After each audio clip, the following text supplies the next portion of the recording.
Hello, my name is Seven, and welcome to the next episode of ReviewPlay, a series where we take a look at a game, and I give you some of my feedback. It's kind of like a Let's Play. And for this episode, in this series, we are doing Oxygen Not Included. This is the second episode. If you haven't seen the first one, I highly recommend that you see that. So yeah, let us get started. In the last episode, we finished constructing this little thing right here. Now the goal of it is to cool the water going through it, and it is doing it reasonably well. We still have a pretty hot kind of base right now, but we're working on it. This thing right here, I'll show you real quick without any filters on. We're going to kind of go through, unlike last episode, we're going to kind of go through some of the things that are constructed. So yes, this thing right here, this and this, is the start of a cooling loop. As mentioned before, a cooling loop is what allows the base to kind of cool down because you have so many things that can, really mess with that. So I tried to build this base where most of the hot components, like this kind of stuff, is on the outside of the base. So that way the main base doesn't overheat too much. But it's not foolproof. So yeah, that's what this is. This is a cooling loop. This, of my own design, is a spom? Spom. Okay, spom. So basically what it does is it makes oxygen using electrolyzers. You feed them water, it creates hydrogen, which floats to the top, and it creates oxygen, which is down at the bottom. You can see this with this one right here. Boom, oxygen. Yeah, and hydrogen. This oxygen gets sucked up and taken everywhere that it needs to go, with some hydrogen actually escaping. I might need to figure that out later. This is the exact same thing, but what I wanted to do that I noticed is with this design, I'm actually able to make power from it, which leads to the next thing I want to show you. So currently this is my coal setup, where when I gain coal, I'm able to use it as power, and this is my oil refinery setup, where when I get crude oil from below all the way going down, I'm able to run these things and create petroleum, which goes in each of these and generates power. Then finally we have this, and this takes natural gas. The natural gas comes from right here, from this thing. It erupts every so often, and it makes, well, natural gas. So what I'm trying to do now is move the natural gas over here, because I found a setup that is going to help us out. I will link you the setup that I used, as well as a guide for other useful builds that you could use in your own base, in the description below. So I'm going to move the natural gas thing over here, and we're going to continue to try and improve cooling the base, which is going to take some time, because power is tough, and this thing eats up so much power. So I'll be right back. Okay, so yes, heat is a problem right now because I had to open up this monstrosity, but now things should be cooling off a little bit easier. It's going to take a few cycles, but now the water that's coming in is going to be cooled down double as much. So we will see how that works out.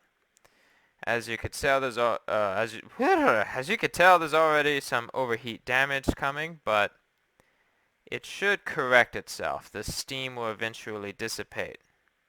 It's just going to take some time. So along with everything else, one of the most important things to do is to have power management, and I am learning that because it is extremely difficult to have, well, good power management. And one thing I learned that I'm going to share with you guys is, even though it doesn't look like it, it's good to have a spine, a main power source that has these little large power transformers that go out and power various things. Now all of this is my power battery block, I think it's called, is right here. This is going to store all the power. This is not... Actually, it is connected. I just noticed that. That is connected to everything else. Well, goodness me. Well, I guess it's kind of working then. Right now, the natural gas geyser is going to be dormant for 28 cycles. A lot of struggling duplicants, so we will continue to see how this goes. They are still wrapping up building this, so by the time that the natural gas geyser is ready, this should be built and this should be able to supply even better power. But everything still needs a lot of work. It really does. It really needs a lot of work. So I'm going to keep going at it and we're going to see what happens. Okay, so it looks like the water right here is cooling down. Unfortunately, what is happening is because the natural gas is gone for another 20 some cycles, I am quickly running out of power. This is a constant issue that keeps happening whenever the natural gas goes away. From here, it will come back in 24 cycles. Hopefully I'll live that long. If not, well, this will be a very short series. This game is that every single playthrough you will learn something new. Power will constantly be a hassle that you have to deal with, along with oxygen, along with cooling.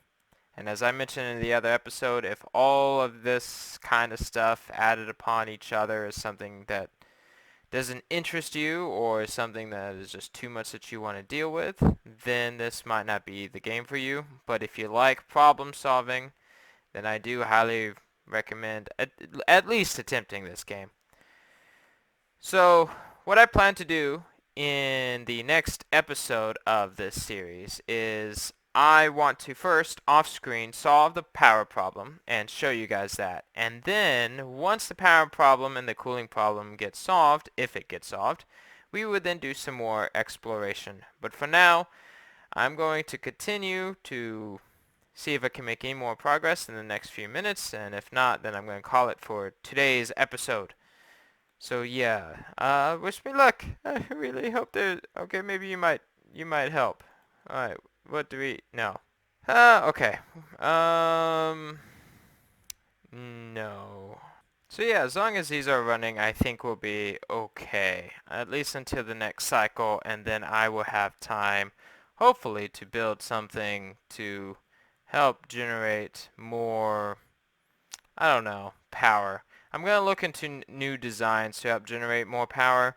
We might not need 2 thermo aqua tuners because that definitely is putting a huge weight on our power. But yeah, so we're going to stop it here. Overall, I like this game a whole lot. It can cause a lot of stress, but we will continue going forward. If you guys have any questions, you know where to leave them. I hope this series is informative as well as entertaining.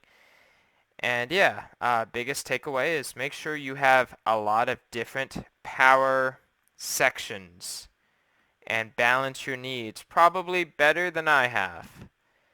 As well as make sure you tackle cooling your base definitely at an earlier cycle. I am really impressed that I've made it this far. There are a lot of better bases out there that make it, to this number and have all these problems solved, but as someone who is still fairly new to this game, yeah.